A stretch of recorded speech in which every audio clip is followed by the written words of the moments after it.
All right, first and foremost, Greg, where are we at? The Bat Cave. The My Bat dad's Cave. shop. Yeah, pretty cool. So, I talked to Mike about this. His shop is so busy, and it's small, so there's a lot that's going on down there at any given moment. And when he got ready to do his car, I don't know if he said something to me or if I said something to him about him putting it together down here to kind of give it a little bit more, I don't know, privacy's not the word, but just it's not going to be exposed to so many people and coming so in much and out, dust right? and so much metal shavings and all that. So the engine that it started with the engine. This engine we got from Pote, and that was the last engine that me and Dad pulled together, and that was the last 32 that George had.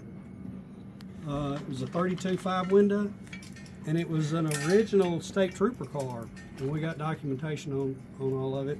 The engine, I drove the car from one shop at George's over to his small garage for me and Dad to pull the engine out, and it pulls good and it runs good. The battery was dead when we got there, but it's a good running flathead. I've got all the specs on it. It's got a Max 1 Isky cam in it, which the guy wrote that owned the car, 3/4 cam. I love that. So it's a 364 lift with 249 duration, and it's got 27 degrees of overlap. So it's I guess it's a pretty stout little cam. I mean, it pulled good in the car. As far as the inside of the engine, there was some I can't remember all of it, but the guy that had the car, I think, built the engine, but he sent different parts off to have done. I don't know the compression of it.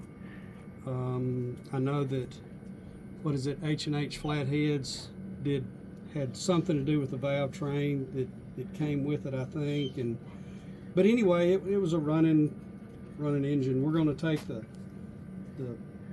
3-speed off of it and put the 5-speed that's behind Mike on it so he can drive it.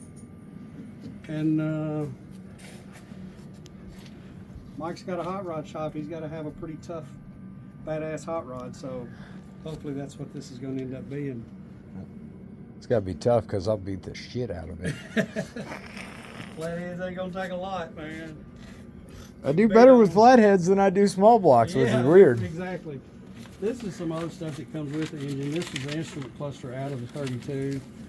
I don't know what happened to the 32. It was going to, I think, Alan Johnson for him to build a car, and then my dad died and George died on Dad's birthday, so I don't know what happened to the car, but this is all the gauges that were in it. It's got a beehive oil filter and headers and... Super cool. Yeah, all kinds of neat stuff with it. But it's... So they have a remote oil cooler on this? It did. Well, this is a remote oil filter, and they had this thing on it too. Wow. Yeah. Okay. So I don't know if this was more for this was purpose, aesthetics. and this was aesthetics. Yeah. But it was hooked up. I mean, there's oil lines and stuff going to all. Yeah, you can see where it went there. Yeah. That's the return in, and then you can see where it had the fittings for the remote cooler. I dig that. Yeah. That's cool. Or remote filter, which will help it run cooler. You know, especially if we run that. Toward the back of the car. Yeah. Dig it. So that's it, man. All right. Yeah, let's look at that stuff.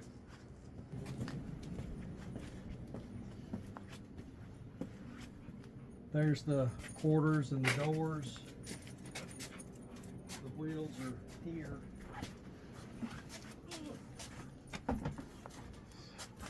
I forgot we brought the wheels back. I'm in love with the wheels. So we got these. Yeah, Greg Greg worked me out with the wheels and the motor, and that's what screwed me into all of this nice, fancy, shiny stuff.